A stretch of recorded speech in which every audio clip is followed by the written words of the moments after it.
Boys, we're here. Welcome. We're back. We're back. Mitch and his guests. We are back. Welcome back, boys.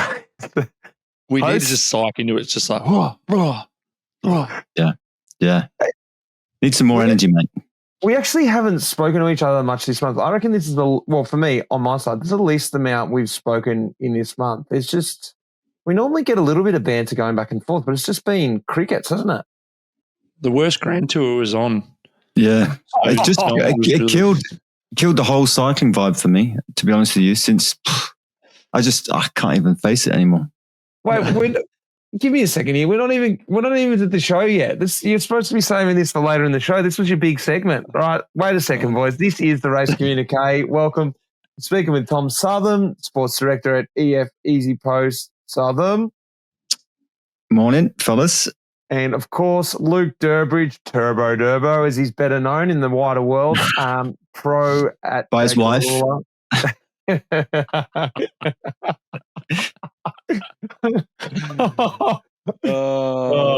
Turbo. Turbo, welcome, guys. This is Live from the Peloton presented by MAP, but this is, of course, being powered to you by our major partner this year, Training Peaks, boys. One thing really interesting about Training Peaks I wanted to chat about this month is one thing I've really noticed getting back on there and having different devices than when I was a pro. I thought, how many devices can Training Peaks actually handle? And it's Training Peaks is an endless way to connect, sync data. They've got so many ways to sync up any kind of app. And I think this is one of their best features they've got because there are so many different devices out there now. Like when we first started using Training Peaks, there wasn't that much out there. There was an SRM. I think Garmin had maybe just started. There wasn't much. They didn't really have much to sync up. Now, there's literally a million things. You've got your Fitbits. You've got – check this out. You guys ever heard of Form goggles? Nope. They're just Ray-Bans. You can get like full-on Terminator style. This is not a pitch for Form goggles. I'm assuming they're good. I've never used them. You can get Terminator style. Your training put onto the screen of your goggles while you're swimming so you can see what your training you need to do. Plus, it gives you split times, lap times, heart rate, distance inside your goggles. Welcome to Life in the Swimming Pool with Mitch Docker. I couldn't believe this syncs up with Training Peaks. I was like, this is brilliant. Are we going after Form goggles for next year for a sponsorship? Or? We should, I want to try them out. This sounds amazing. But life in some budgie smugglers. This syncs up with Training Peaks. You can do everything. Like I said, nutrition, I don't do my nutrition on there, of course. You do HRVs, like Whoop, everything on there. The one place, the one hub to have everything.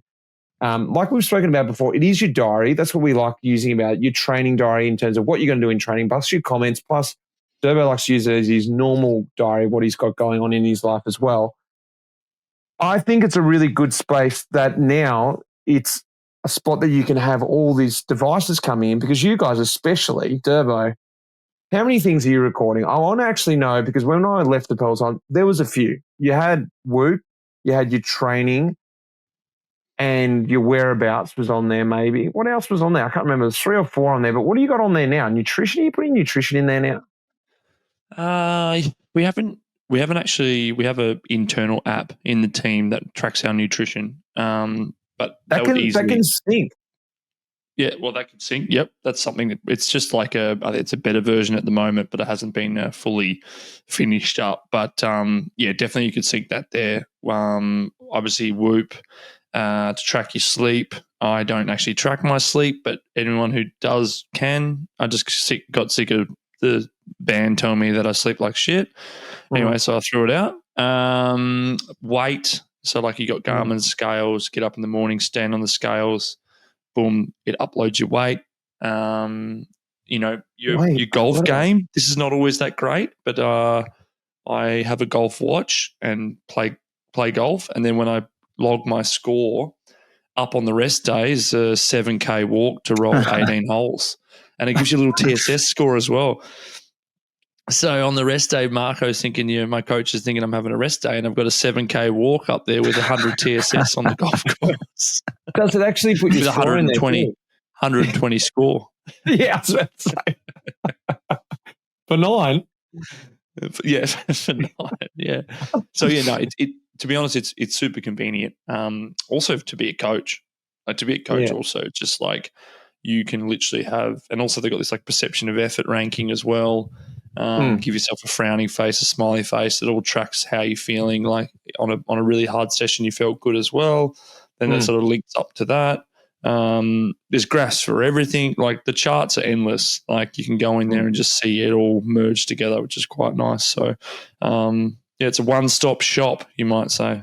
What about on the other side, looking in, Southam? You get to do like the parent peeking into the room, seeing what they're up to. Reading Durbo's diary. Dear diary, today I played golf.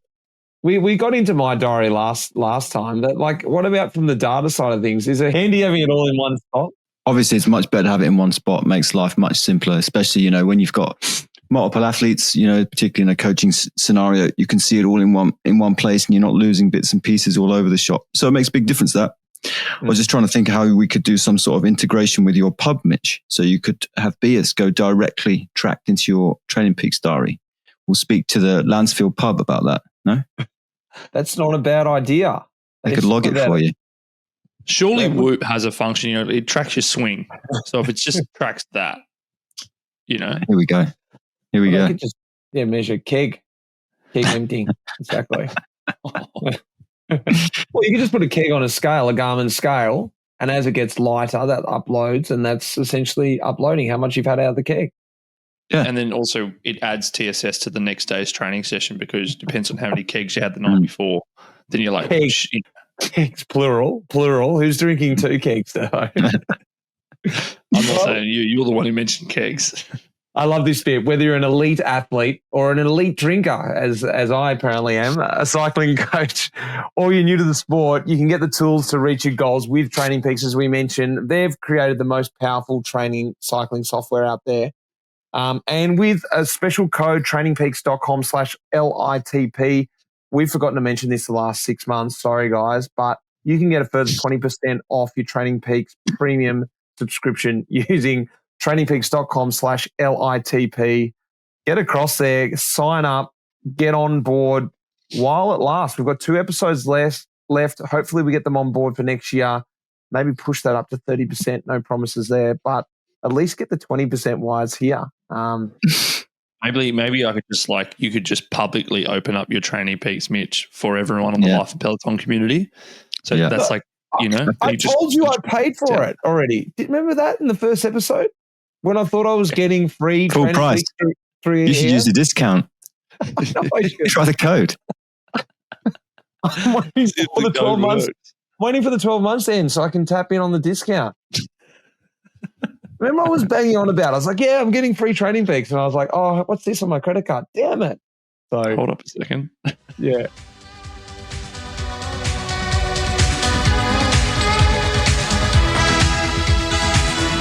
Boys, should we tap into it? We are in the week of the Worlds. It's an exciting week. It's sort of crept up onto me. The Vuelta, I was still living the life of the Vuelta, loving life. What a Vuelta it was. Mm-hmm. Oh, yeah. She was amazing. Wow, what a terrible race. Sorry, Mitch.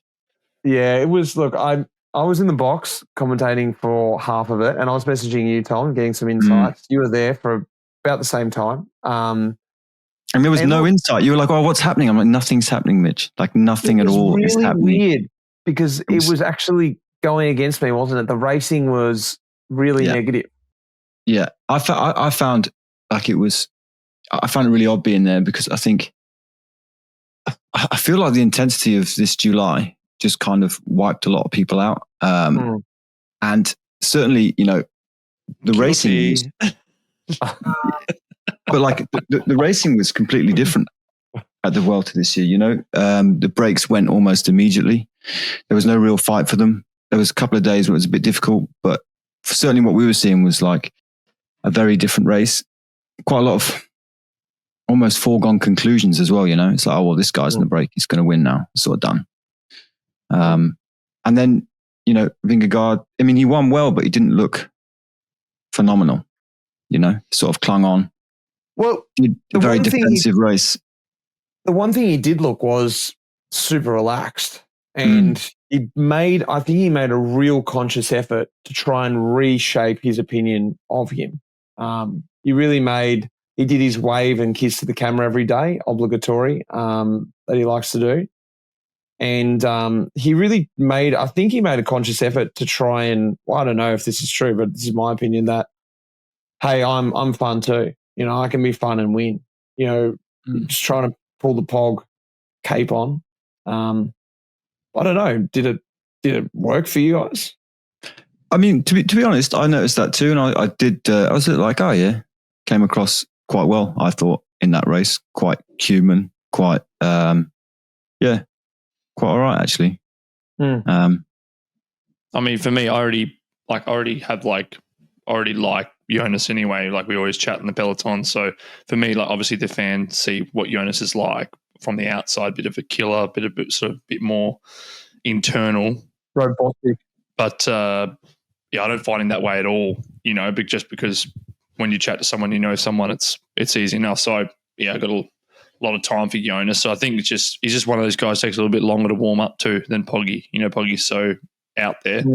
I think Jonas is also just a good guy, just like pretty standard. What do you think that did for him getting that win there comfortably, for his confidence going to next year? The way the race was, the way he was able to race like that, more relaxed going to next year. Yeah, I mean, obviously Poggy showed just the first weakness on like the media side, like the first like exhaustion, like I'm sick of this at the tour. Like, you never really seen it before, but even when he was losing the tour to Jonas, he was still like, yeah, go for a stage, happy go lucky, oh, shit happens, move on to the next one. But this year, even though he won, he was just like clinging on, and you could just see him a bit like, I'm over this. I can't wait for this to finish. And like, even if Poggy's sick or injured, he's never like that. So then for Jonas going into next year, if he's got this like relaxed at like, doesn't matter what happens in the race, I'm not going to get down. I'm going to keep trying, keep racing. Yeah, maybe it can help, I think, there's certainly like a bit of a pendulum swing, isn't there? Because like they went to the Vuelta and did that kind of like laid back, won the Vuelta in a kind of nice way. Other people won stages. Whereas, what we saw yesterday of Pog in the TT in Rwanda, you're just like, oof, that's not looking very, it's not looking shit hot at the minute. And he looked tired afterwards. And again, like, he was pretty upset to miss. Yeah. So it's, there's a lot that goes around, but this is all, it's the same thing I was saying. It's like July dictates so much. I think it took so much energy this year from a lot of people. Like those first 10 days of the tour that raced the way they did, Pog came out on top, but now, like a lot of people, he's pretty knackered. Whereas like Remco went home and now he's popped up looking pretty good. Jonas obviously finished the tour, but then was completely different cyclist at the Vuelta. So, interesting. Well, let's talk about the Worlds and straight into it. The TT was just yesterday, and it was 40 kilometres. The men's TT, 40 kilometres, was 700 metres of climbing. The World Championships, if you don't know, is in Rwanda, Kigali, the land of 1,000 hills, the first African city to host the UCI World Championships. It's like, it's really cool. The atmosphere looks awesome there. They've got the Tour of Rwanda there every year, which always produces looks like a pretty wild race. Cobblestone climbs. They're going to be featured. Well, they're already featured in the TT. They're going to be featured in the road race as well. And well, let's just talk about the TT first. The two climbs that are in the TT, 700 metres of climbing in 40K, Durbo TT specialist. That's a pretty hilly TT, isn't it? Oh, definitely. I mean, it wasn't like I don't think they were like crazy. Well, it was consistent, the climbing, in terms of like the gradient. But yeah, like I spoke to a few boys there, or just about Kigali anyway. Like I spoke to Matthews yesterday. He said it was like awesome. People were friendly. Road quality was good. He like really enjoying it, and the hotel's good as well. So that's like a positive because a lot of people were hesitant about obviously the World's been there. And then I think yesterday, I mean, Remco put on a show.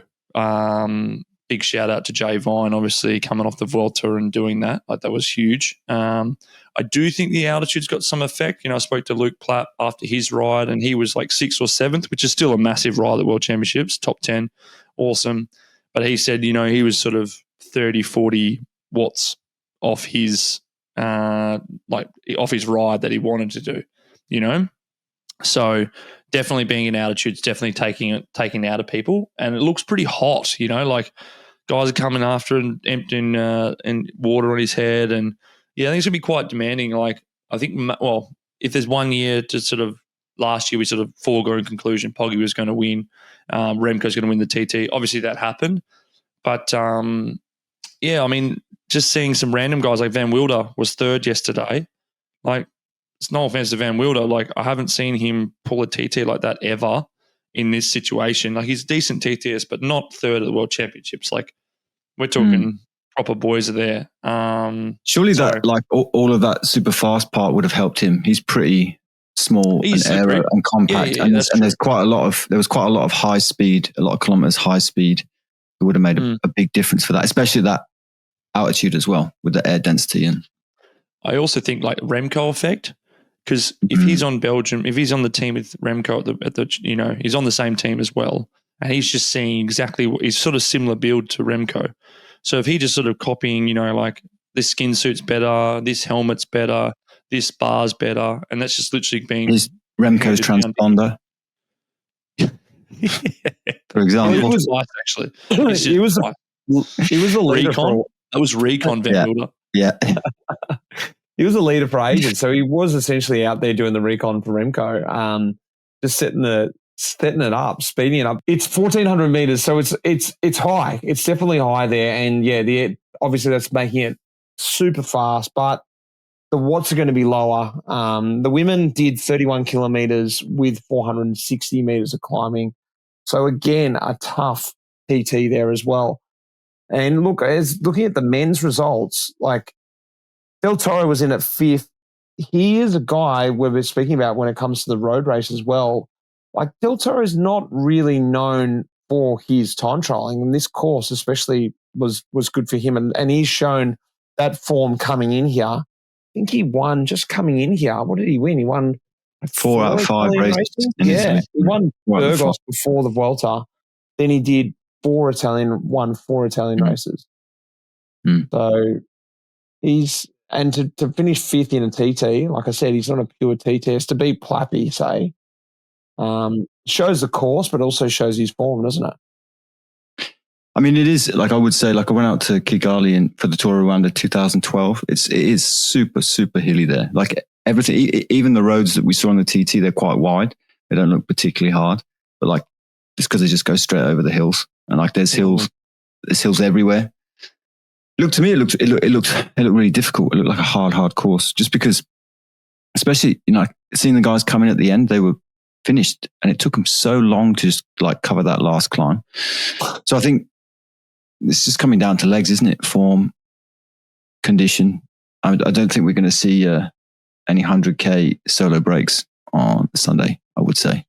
Why were you there in 2012? Is that tour? I went to the Tour Rwanda with a photographer and did an article for Rouleur magazine. It was quite cool, actually. It was we just went down there and hung around the race and experienced the race.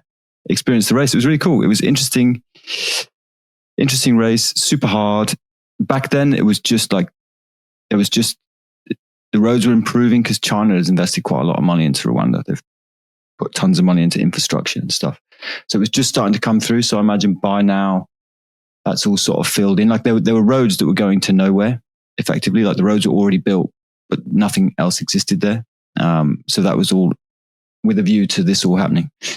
Not the race, the development there. Yeah, right. Well, let's talk about the big one. The race on Sunday is the World Road Championships, in case you didn't know.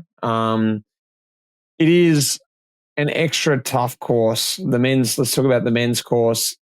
That will be 267.5 or 268K, 5,740 meters of climbing from what I could find. It's always difficult to find the exact number, but let's say it's high 5,000s. 15 laps plus one little extra lap they've put in there, this extension loop. They're going up the Mur de Kigali, which is the Mur de Kigali. That goes up to 1,850 meters. So what it is, they're going to do 9 laps first. At 135K, they're going to head out and do this extra loop, which is about 42K. When they go out there on the actual circuit, they've got 2 climbs. They've got the Kigali, the Col de Kigali Golf, which is like a ramp, 800 meters at 8%. Then they've got the Côte de Kimahura, which is 1.3K at 6%. And then they head out and do this lap. They're actually doing the Col de Page, which was in the TT. That's a 2K climb at 8%, 5.8%, sorry, 2K at 5%.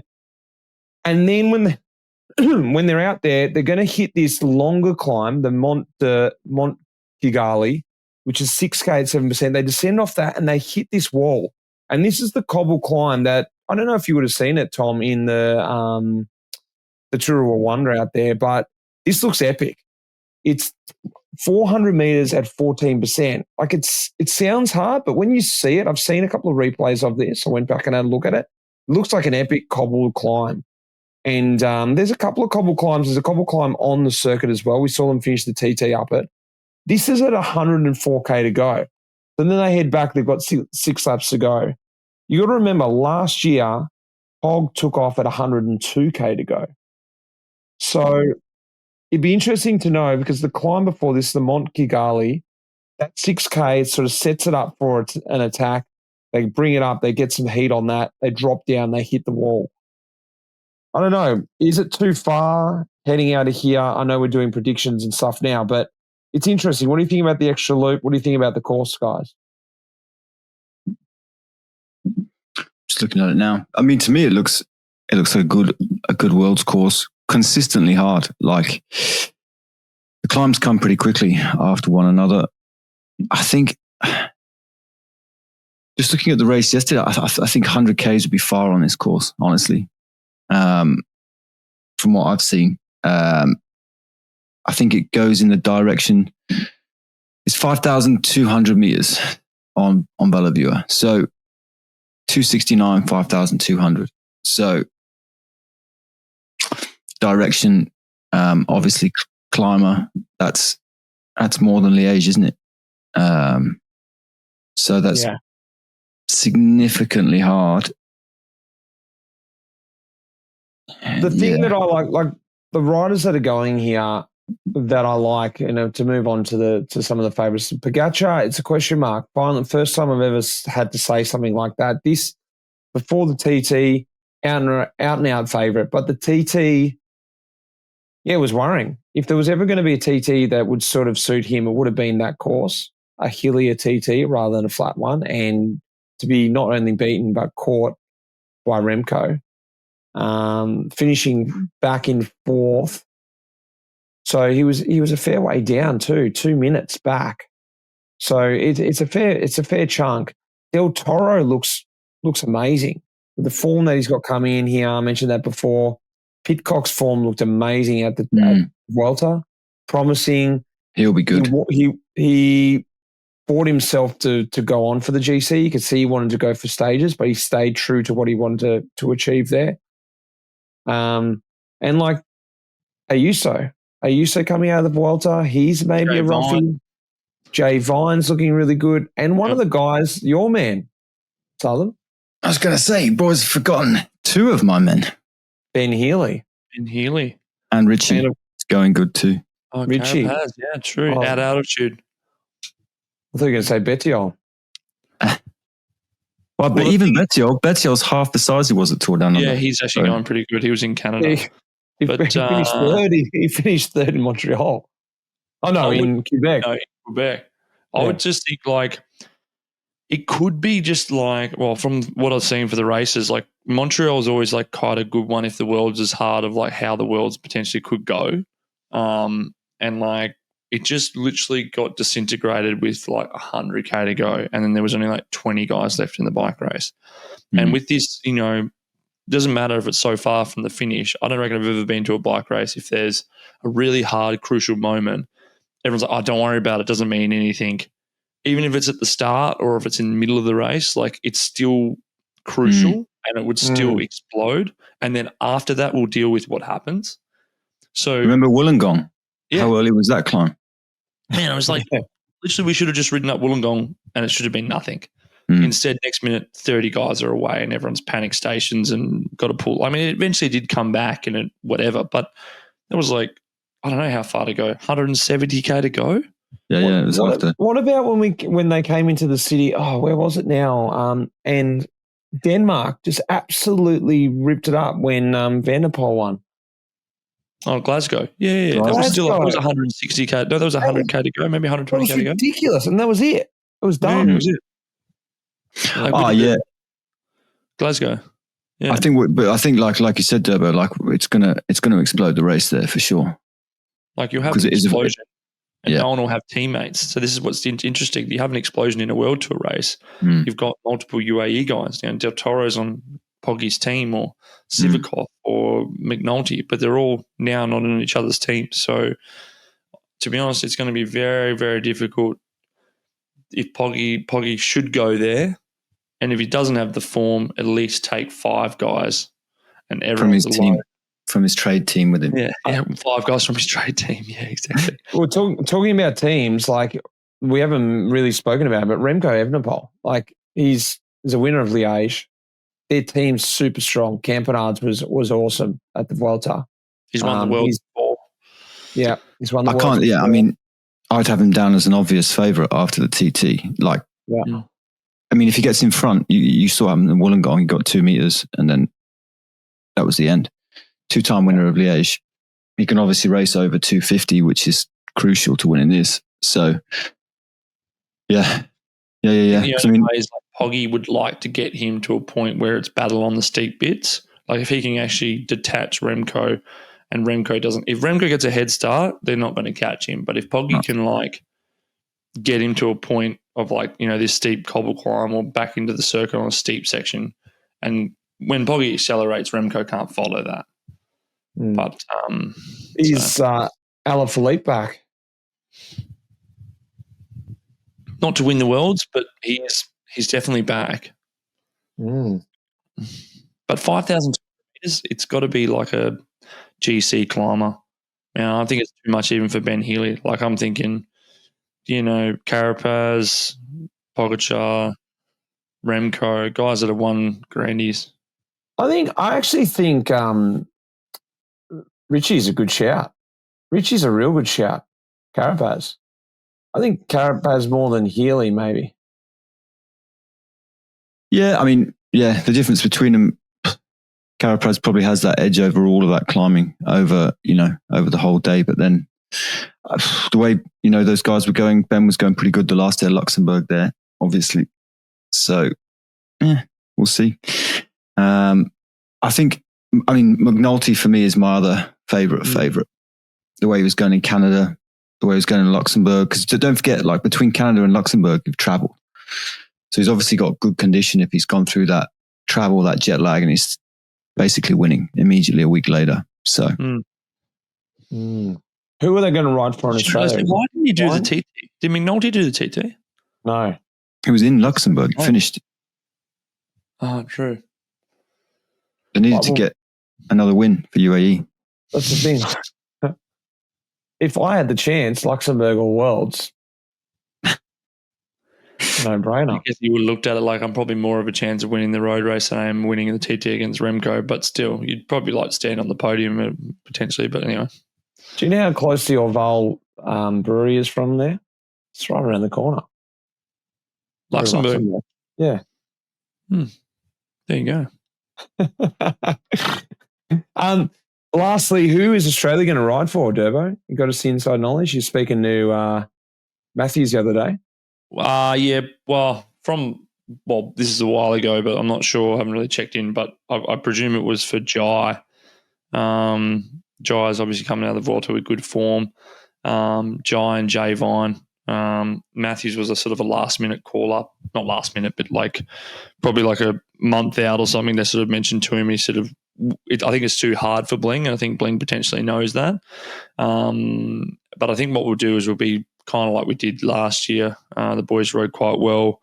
Jay Vine attacking it, trying to make it hard. Jai trying to get up the road, so Poggy has to come across to it. Obviously, didn't work in the end, but Ben was second, so wasn't a bad pretty good team ride. So how many riders you got? I think 7. Not bad. Because Callum Scottson's over there, Bling, Plappy, Jay Vine, Jai Healy. Some definitely good squad. A lot of climbers in there. Damien Housen's in there now as well. So, yeah, I'll have enough. Does it make a difference Del Toro's got no team, practically? I mean, UAE's going to pull in it. UAE's got 9. Slovenia. Slovenia. Sorry. So used to that. So the word on the street is the Uber cyclist got another gig. So the guy who works for Glovo in Slovenia, he started last year at the World Championships. He's a bike courier because Slovenia didn't have enough spots to field. You didn't hear this story? No.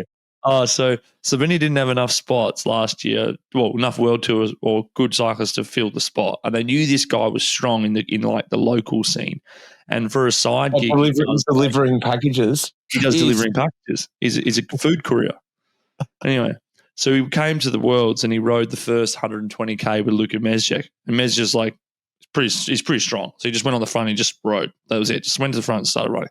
But did Mezgec tell you about was he tactically? I know riding's not the hardest thing in the world, but there's a way to ride and there's a way to ride. I think he races locally, but so he obviously does some racing. Nuffy, but anyway, Mezza said, handled it completely fine. But apparently they were out in the town afterwards when they won the Worlds, and he's got his phone starts going off because there's a high frequency of orders in Ljubljana, and he's like, if you're available to work now, it'd be a good time to come in. And he's just won the World Championships with Poggy. Anyway, so I spoke to Luca 2 days ago. He was in Belgium, and I said, so did the Uber cyclist get another gig? And he's like, yep, he's coming. He's off to Kigali again to win another world title. I didn't think Uber cyclists, when you said Uber that, I didn't think Uber as in the company Uber. No, Uber Eats or whatever. Or something. Yeah, pretty funny. So, he's off to ride 150K with UAE. I mean, Slovenia. All right, boys. Lastly, for my bit, give me a 1, 2, 3. Who's it going to be? Right. Do you want me to go? Go. I'm going to go Del Toro, Remco, Pidcock. All right. I'm going to go Poggy, Del Toro, Jay Vine. I'm going to go Remco, Ben, Pidcock. Oh, both you and me didn't give Pog a top 3. We'll see. Let's leave it at that. Leave it at that.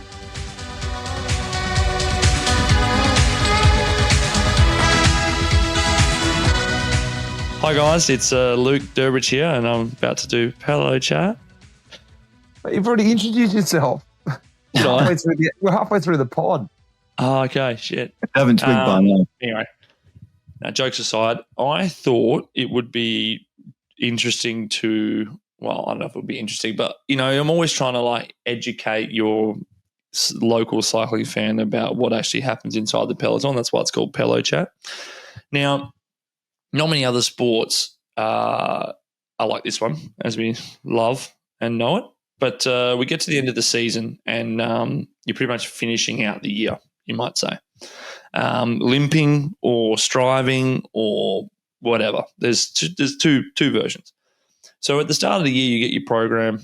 I've explained this before. You sit down with your coaches and your DSs and they'd master plan all the way up until about July. Maybe potentially if you're guaranteed to do the Vuelta, maybe up to the Vuelta. And then by the Vuelta onwards, it's kind of like we'll see. We'll see where you're at. We'll see what's going on. Especially, potentially for Pogačar, that doesn't happen. But for most of us, that's sort of how it goes, because when you get to an end of a cycling season, there has been crashes, sickness, all the things happen, as we know. So now we get to September, and it's pretty much find a rider that can start and do something and hope to the best that they got form. And the guys that don't have form, well, there's nothing they can do about it, because they don't have time to be able to repair it or rechange it. So, for example, where I'm at right now, I've been having some stomach issues since the tour. I'm sort of like limping to the end of the season. So I'm being called up to races, but there's nothing really I can do about it. Like, I'm not in the shape to perform at my level that I would normally at. So I've just got to go there and contribute, sign on, do a couple of hours, try and put guys into position, and hope there's one guy in the team that have some shape to be able to finish it off. So it is a really tricky time, and you also don't know exactly, like, potentially I'm going to Belgium tomorrow, or potentially I'm staying home, or potentially I'm going to Tour of Croatia, or potentially I'm going to Tour of China. Like, you actually don't know. And like, for someone who is professional athlete, they want to plan. Like, we love a good plan. Most athletes, like, I'm going to plan this and prepare for this and look at all the details. And all of a sudden you're in this like completely different mindset of like, let's be spontaneous and throw you in a race. And you're just like, well, I'm not sure if I'm ready for that, blah, blah, blah. But it doesn't matter if you're ready or not, because we don't have any other riders. So yeah, it is a fascinating one for people back home that you think, okay, most sports, it's sort of like, a football season. If you make the finals, you play 25 games. If you don't make the finals, you play 20 games. And it doesn't matter if you're not there, but the game still goes ahead, and that's it. Ticks off one box. With a cyclist, you could start the season going, okay, ideally I do 60 race days. Potentially I'm doing 80. Potentially I'm doing 30. There is no other sport that does that, and you have to be just adaptable throughout the whole season to be able to like fit those gaps and fit those roles and try and do this and try and do that. So what's the talk like? You mentioned that now, and like, I guess it's probably hard for a lot of people to understand, but like, what's the talk like? Because it's different, right? It's different for you because you're contracted for next year, and try and put yourself in the shoes of you didn't have a contract and you're feeling pretty burnt out because you are where you are at the end of the season. You've done a whole lot of racing and you probably got stomach issues and stuff like that anyway. But the psychological side of it, the idea that I've got to fight for a contract and all of a sudden you've just got to go, well, I've actually just got to rinse myself here. And then on the same note, not knowing what your program is and how much that can actually play with your head too. Well, I just remember, if we put back just an example, was when you were up for contract out of Green Edge and you were going to EF, and you had obviously had a big season already, been off to all the one-day races because they didn't do a Grand Tour that year. So you've been already sort of travelled and thrown here and thrown there. And then all of a sudden they're like, Mitch, now you got to like fight for a contract, and you're like going to Canada to try and like perform at really high level, which is pretty hard to do in Canada anyway, to try and show your new team or potentially a new team that you're going to get a contract. And like, when you put yourself in that mindset, you might have forgotten, but like, we were trained together. It's a really tricky space to be in. And to be honest, this is exactly where you go to races, and it's really hard. All the guys are in different positions. Like you said, there's guys I know in going to races last weekend that don't have a contract next year, still looking, potentially have to retire. That's a crazy mindset to be in. And then you've got another guy who's signed on for 3 years, super comfortable, doesn't matter. Happy as Larry. Yeah. Good, happy as Larry. There's another guy who's just come back from like a broken collarbone, or it's his first race back, and he's doing Super 8 in the pissing rain. And he's got a scaphoid broken arm. He's like, I'm not quite sure where I'm at. Or a guy who's come from the Vuelta, who's just like completely on his limit, but got heaps of form, but just tired. So you got to like convince him that it's a good idea, that he should keep trying because he's actually can get a result, And all of a sudden you sit on the bus, you got like 7 different mindsets, where early in the season, it's sort of like you've had less emotional damage throughout the year or physical damage, everyone's at sort of similar spots. You're like, yeah, where'd you come from? Like, I did training camp, I did Aussie summer, or I did UAE. And then you arrive at Paris-Nice and everyone's sort of like more or less in the same boat mentally. And that's when you can get the team to really like, but when you go to these Belgian one-day races or you're off to Italy or whatever like that, everyone's just like, oh yeah, man, like I'll get the bottles, I guess, or I'll pull, or I'll do something, or like. I had it in Italy because I was managing the team there for the first block of races, and you like normally, like in March or April, you can look at a start list and you know the quality of the rider, and you know roughly like what job they're going to do and who's going to do what, and like who's going to pull behind the brake and who's got strength and depth. But like on these, you look at the start list and you see like I don't know which team there, you might see Intermarché or whoever, and you think, like there's 6 names there, but 2 guys are dropped immediately as soon as the race starts. There's another guy who, you see guys diving off. I saw this from your lot actually, Durbo. There was one kid who was stopped after a kilometer. He was obviously there on the start line to get going and to get the team into the race. Yeah. So it's like, okay, like can't count on them later on to close a gap or like, so you need to kind of, the picture of the team is nothing like what the reality is. And in the end, like it all sort of guys get eliminated and then you have to start looking, okay, so like this team's got 3 guys, this team's got 2. Because you'll see things like after 5Ks, 3 riders from one team just come immediately out the back, like clearly no intention of pushing the pedals that day. And they're just out and they get off because the races are all on circuits and they're done. One might already have a contract. One, like you said, might have been injured for half the year. And that's when it like the form guide is like a guy's quality is just completely out the window. Completely out. You might see like a guy you're relying on their team pulling, like I don't know, maybe like Dali or Corbin Strong from Israel or something. He just all of a sudden he's just like pulls out and he's just what? Lotto to ride today though. Does that lessen the results at the end of the year? Like we spoke about Del Toro, right? And he clearly is in good form. But, when you win Lombardia, let's use Lombardia as an example. Does that put Lombardia in a different position to, say, San Remo or, Flanders? Lombardy, in my opinion, is a difficult one because there are so many people who are just waiting to get off and the race to be over. Yeah. And it's also so hard. Like maybe physically it might be technically lower level of field because less people are going, but that really shows like a true hitter, like mentally. Like these guys that I commend them because like post Tour de France, it's really, really tricky to be like, okay, I've had my big target, or maybe you got the Worlds coming up and you might be like focused for that. But like post that, it's real hard to be like, I'm going to Paris Tours and I'm going to race a guy into the corner because I care. But a guy wins Paris Tours and like does that, that's like a true killer. And they're like a true champion. Who won Paris Tours last year, Durbo? Did Ben Healy win it? No. I don't think we rode it. I think it was Demar or something like that. Demar. Yeah. But like, these guys are just like, I'm like, wow, like the guys that win in Canada, the guys that go and win Lombardia, for example, like I'm thinking like chapeau, like these guys are like hitters mentally, I almost feel like Demar might have had like already his offie and he was coming back already. Yeah. I mean, it's weird. This is the first year ever where there's been like competition to go to China, because a lot of riders now are kind of going, oh, tell you what, if you go to China, it keeps you going and you get there and like you've got something to do, and then your off season, you're going to start in better shape.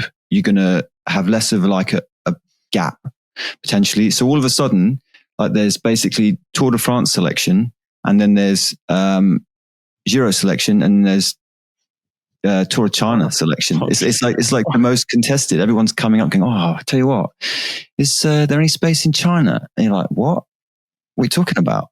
Well, I think there's 2 ways of thinking. I'm thinking a little bit of another way. It's like, if I do China, I don't go to Belgium or I don't go to Italy. There you go. Well, it's a really good segue, boys, because China is actually a really good pathway to the first race of the season, the global season. That is Tour Down Under. The global never-ending season. The 2026 season starts here in Australia. TDU is back, boys. And Southam, as you said, that's changed. That's definitely changed. It used to be like Paris Tours, just, get out of there, Franco Belge. And if you got sent to Beijing, that wasn't because you wanted to get form for Down Under. No way. It was just like, oh, kill me. Got to go to Beijing. Oh, at least I get to go to silk markets. But now the mentality's changed because, and you guys can tell me if I'm wrong, but I think because now it's actually a legit race. Not that it wasn't before, but it was just where it sit in the calendar, where cycling's changed over the years. And now to collect points, people take every race so seriously now. And as you said, I can't believe that myself. First I've heard of that is guys want to get form at the last race of the season for Down Under. Yeah, I mean it's pretty clear now. Like, as cycling evolves, like everything becomes a legitimate target. Everybody puts their effort into it, and it's as valuable. It's as valuable at the start of the year as it is the end of the year. Like a point is a point at the end of the day,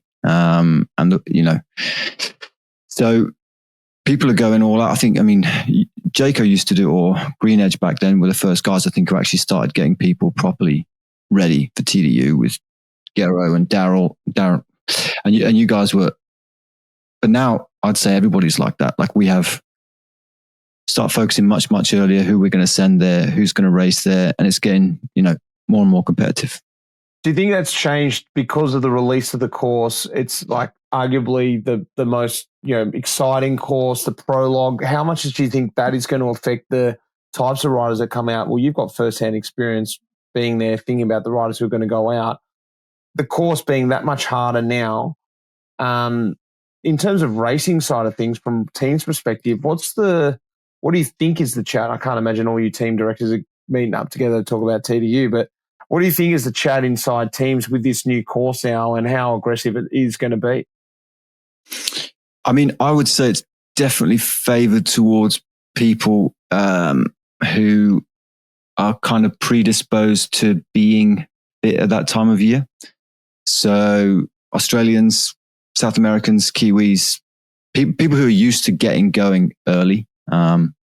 So that's like already a focal point for me, looking at those guys who we've got, who's going to be naturally ready to go at that time of year. Because it's quite a lot. If you take someone who's just never done it or who's not used to doing it, it's a big shift. You can't really take someone to that course who's going to be out of shape to kind of go around and get a little bit fitter. If they're, let's say they're, a bigger cyclist, they're not going to have much fun doing that these days. If you're 87 it's just not fun being a bigger cyclist anymore anyway. No. From the fans' perspective, they're going new course this year, 2 times up the corkscrew, both in the men and the women's race, 3 times up Wollonga, and they're doing a finishing circuit around Stirling, 8 times around Stirling. It's a heavy TDU, but fans' perspective, Durbo, you're not too far away from being a fan, being on the sideline with me, mate. Hurry up and wrap it up. Come across the TDU, you and I, and Southam. He can sneak out of the hotel and we can have a cleansing ale and watch the race like everyone gets to do over at TDU. It is a good atmosphere outside of the race. I know you guys get a little snippet of it, but I get to fully immerse myself in that. You go deep. You do like so many laps in Stirling. We can alternate in the race car with Tom. Give you boys a little more. I can't wait, boys. It's just around the corner, actually. Well, boys, that is, go and check it out. If you haven't been across, you're really missing out. That's tourdownunder.com.au. Check out the new stages, and I'll see you there for a cold one and maybe for a Cooper's challenge.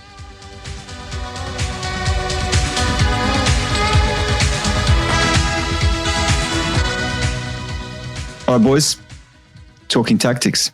Here we are.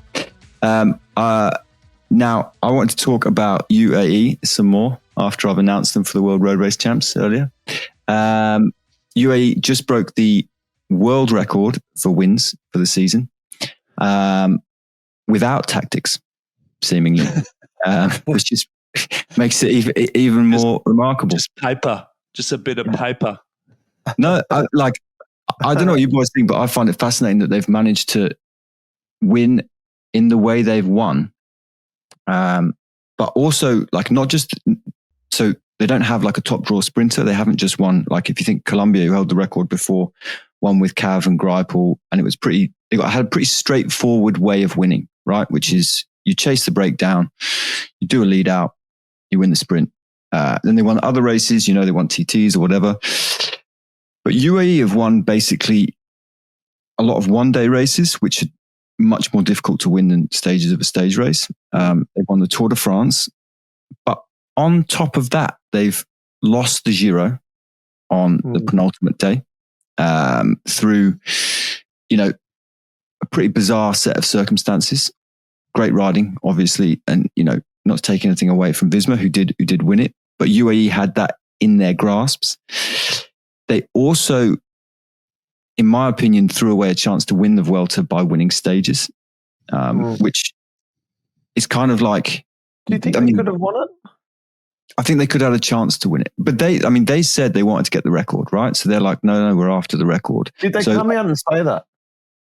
That was speculation. As far as I knew, it was. I don't know if they said it on, any official channels, but it was pretty open, sort of going after the record, as opposed to, they were sending guys down the road every day to win stages. They won 7 stages of the Vuelta. It was actually ridiculous. But I mean, they had second on GC, so they were definitely targeting stages.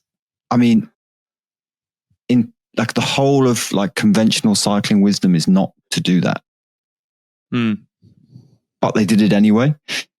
They've become the most winning, winning team. I mean, they do things like, I'll give you an example. Coppa Sabatini is, you got one lap that's got a very steep, very hard climb and that can explode the race. And then 36 Ks to go is the last time you go over that climb. They let a 10 rider break go and controlled it with 1 or 2 riders. And they let the break go past the last time you went over that steep climb. And then you come onto a flat finishing circuit with a strong headwind towards the base of the final climb. So all convention dictates that for Del Toro to win that, you should catch the break before you pass the steep climb, because even the bodies that are left over the other side, you have to get past. They're going to sit in your wheel when you're in the headwind. It's going to make you give yourself a really complicated scenario on the finish circuit. So if you catch them before that steep climb, then you explode the race. Then you deal with one by one the best people in the race.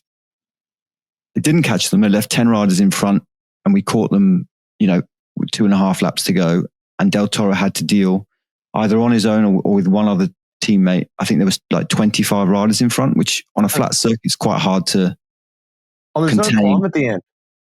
It's like a 4 or 5% drag up to the finish. It's not the sort of thing you'd be like, okay, this is nailed on, we're going to win it, But in the end, he obviously chips away with Benjamin Thomas, who's like a master of basically dirty riding, who just rides behind any motorbike in the race. And then we never saw them again, and Del Toro won anyway. So it's kind of like, I sit back and look at them sometimes and think, wow, like they do an amazing job at kind of making it happen without the best plans, Even with Pogačar, you go, was that the best plan? Just keeping the break at 2 minutes until he decided what to do? And then he just does, And I think, and I agree with you. I think sometimes we overlook the lack of tactics because they still win, or Pogačar makes up for it with his ability, and now Del Toro. And I think that's what we were saying, is that I'm not taking anything away from the quality of the riders. It's just the way that they ride, and that they're able to make up for mistakes or sort of bad decisions with the quality of the riders they've got. But I mean, also on the flip side of that, you kind of look at it and you go, I mean, money doesn't make a good cyclist go fast alone. There's something, like those guys are motivated by something. They're motivated by, and they do a very good job because those guys still need to succeed. You could give a lot of teams a lot of money and they would still be bad teams, in my opinion, because the culture's wrong and the systems are wrong and whatever. Something's working, but it works by like, how it works to me is kind of like this like completely dysfunctional thing, like at the Giro when we saw they had 4 guys in the top 10 for, almost all the race and they didn't win it, And And it's kind of like this weird, like the Vuelta, everyone's going after stages, and it's like this strange way of getting success that I don't really. It's not linear, like in a Visma sense. It's kind of like we're going to pull for this guy and we're going to make it work and we're going to win the race.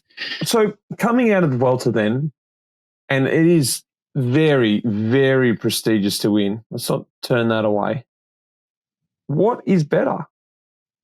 Well, that's also another question that's being asked, because like our like real cycling, like deep in it as a cycling person, you're like, of course you need to all sacrifice and go in and win the whole TC. You know, of course that's what you should do.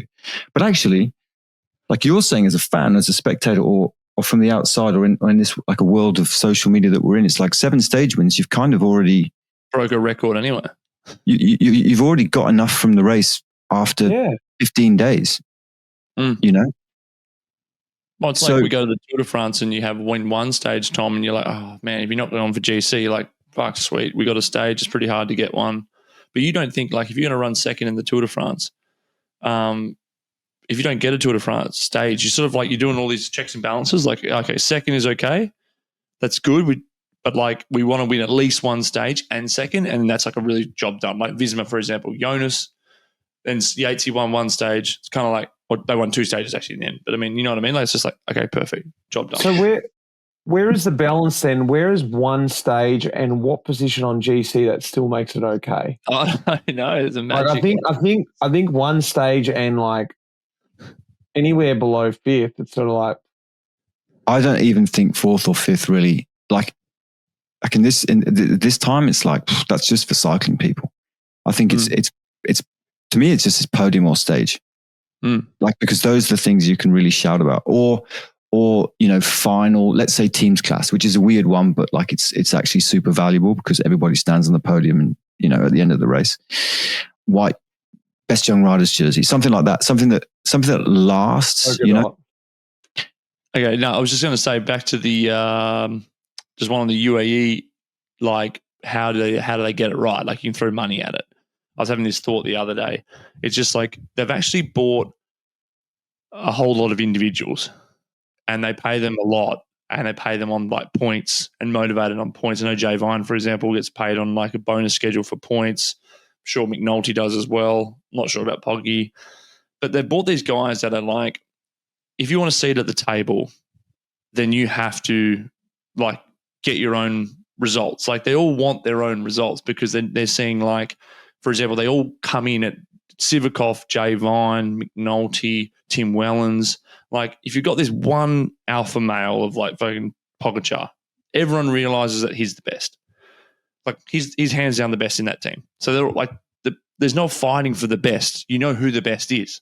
There is zero, like that kills like a semi-ego. Because then underneath, everyone is like, they still fight against each other in terms of who's going to be the second best or who's going to get the second result. But it's not the best, or they don't make decisions in the team. Like, I just think that they all are self-sufficient. You see them right around Andorra. Because they've got so much money, they got their own motor paces, they got their own coach following them, they got their own this. And Ayuso's over here, Almeida's over there, Jay Vine's over there. They're not training together to get this like UAE, we're a team. It's like, I'm going to go to this race and win stages and win the mountain jersey. Or like Almeida's like, I'm going to go and win the Vuelta GC. That's what I'm focusing for. That's kind of weird. It's like opposite to like Jumbo, but that's probably why when it comes to like making that thing at the Giro, the tactics fall down. Like it really does break down when it comes to Del Toro. And at the Vuelta, Almeida, man, he was looking pretty good. And potentially if they all toned it down, they had this hands down the strongest team to be able to do something, but they didn't do it and they didn't win. But because I think there's so many of these personal ambitions or personal goals, which you don't want to crush because that's why they win so many. So it's like, I don't think they're doing a bad thing, but it's like, yeah. Somehow there must be something must work on the bus that they don't all hate each other, you know? Because once you take Pog out, it's not like you're hearing about like massive spats or anything like that. They seem to like be quite okay with everybody else doing well, you know? I was going to say, Deb, have you got any inside knowledge from anyone in the team? Like George Bennett rode in the team, you know, pre this massive domination, but he was still pretty dominant, and Pog was on his way up. Have you spoken to anyone else recently about what it's like inside the team, like Jay Vine or I don't know, anyone else that you... I don't really know. Like I know Adam a bit, but Adam just sort of like, because Adam's also a world-class cyclist, he just does his own thing. And, he was on Green Edge, like he just does his own thing. So it's sort of pretty tricky to... That's almost just made me feel like potentially they all just do their own thing. Like I honestly think they're all pretty insular. Like on the bus, I don't think there'd be heaps of chat. I don't know, but I reckon they'd just be like headphones on, looking at VeloViewer, then to take the headphones off. They don't know, like I'm pretty sure they don't do debriefs.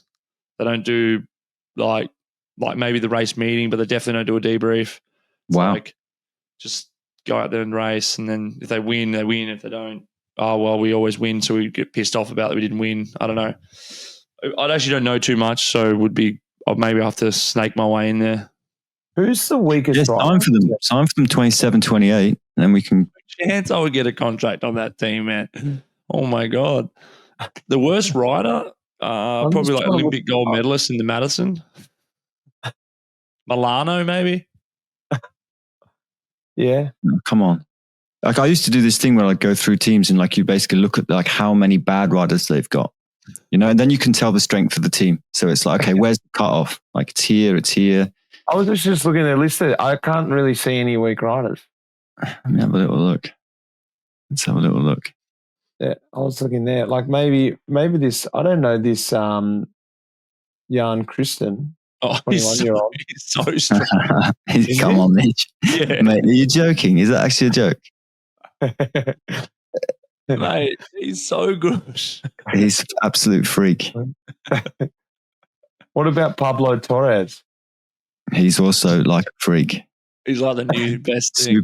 Super young freak. I think there's none. There's none. Like you said, Olympic gold medalist on the track.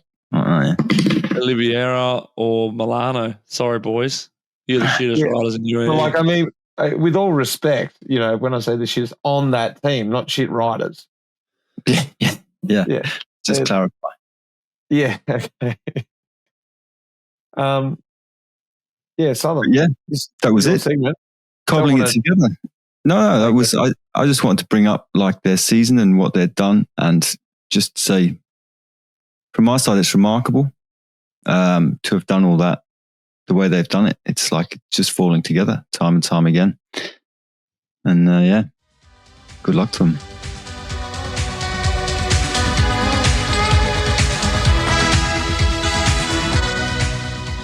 Oh God! All right, boys.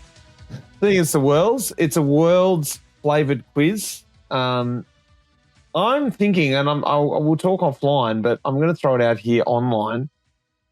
We do a bit of a quiz bonanza next episode for our last one. What do you think? Like a big boy quiz. Put some time into it, yeah?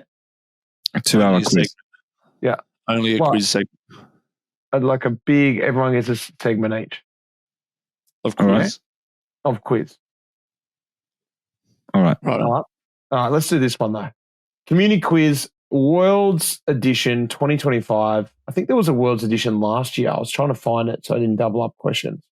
So I've split the questions. You don't have to fight for it. One question each, and we'll go from there. Luke, to start off. Who was the oldest rider to win the World's TT? And for an extra point, how old was he? Brad Wiggins. Under 23 race or the senior race? Senior race. Brad Wiggins is correct. Well done. And for an extra point, he was 37. Close, but not right. He was 34. Well done, Dirt. Oh. He's old, but not that old. Not that old. Tom, who was the youngest? To win the TT? And what age? Yep.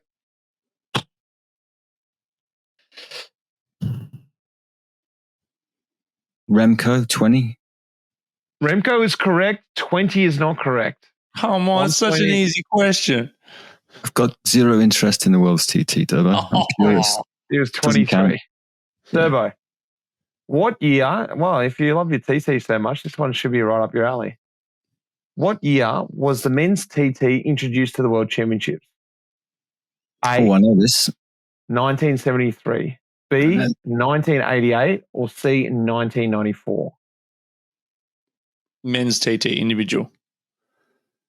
88. And bow. 94 for an extra points. 94. Chris Boardman. 94 was that late? Well, Tom, let's see if you know this question then. Who won that first TT at that Worlds? It's Chris Boardman. That was the correct question. I know you answered it. Southam. The guy who came second was such a really weird Italian guy. I never even heard of. It must have been 16 riders or something like that. It was a really small field. 3-1. Yeah. To Tom. Yeah. Durbo. The TT has been won 3 times in a row. Only once before, 3 times in a row. Who did it? And in what years did he win them? Well, you got to get this, Durbo. You have to get this. Otherwise, you're in deep shit. I know it, but I don't know if I know the years. That's the issue. Okay, well, no, you can do the 1 point. Oh, Mick Rogers. Well done. We're going to revoke your citizenship. It's probably shit. Nah. You born yet? Yeah, you were born, Josh. Yeah. 4, 5, 6. 2, 3, 4. 3, 4, 5. No one gets a point. Oh. Southam, what year was the women's TT born into the Worlds? And who has won it the most amount of times?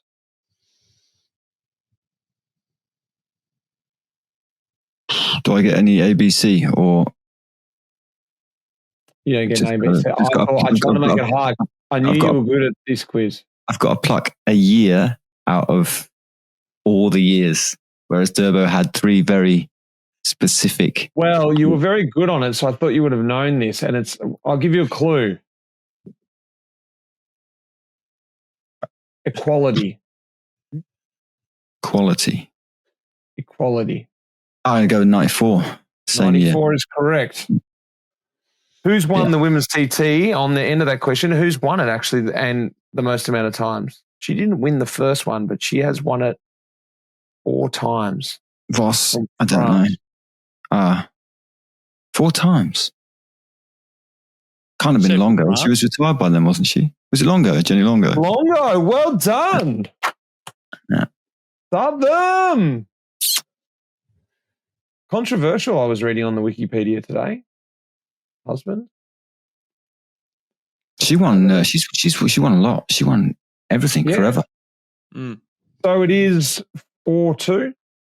14-2. Yeah. We've got 2 questions left, 1 each, and then the decider. Durbo, how many world championships did I ride, as in Mitch Stocker, and what were they? 3. And you did Norway, Richmond, and guitar. I did do guitar. I did Norway. 4. Well done, Durbo. What was the 4th? Yorkshire. Yorkshire. That was the night that we ate more than a whole team each. Filthy world. Southam. Yeah. What was the best position Luke has ever finished at a world championship? Senior world championship. Time trial. I didn't specify what. I just said senior world championships. I'd hope. Right. Well, senior worlds. Have you done one of those on the track? No. Road. It's road. Sorry, road senior worlds. I'm going to guess that he was 4th in Richmond. You 4th in Richmond? In the road race? Behind Sagan and Gerrans and Matthews or whatever? I'm just guessing. 4th. I didn't see him on the podium. Go on. 4th place is his best world road race performance. That's Durbo, you can tell me, because this is that one I had to chat GPT right before the start of this. 13th in the TT. Yeah. 13th, I think. I was going to say, you'd hope it's, yeah. Well, I think scores are leveled up. Yeah. All right. This is an ABCD. Let's finish it off. All right. What is the most drunk beer in Rwanda? A. Mutzig. Wait a second. Sorry. Primus.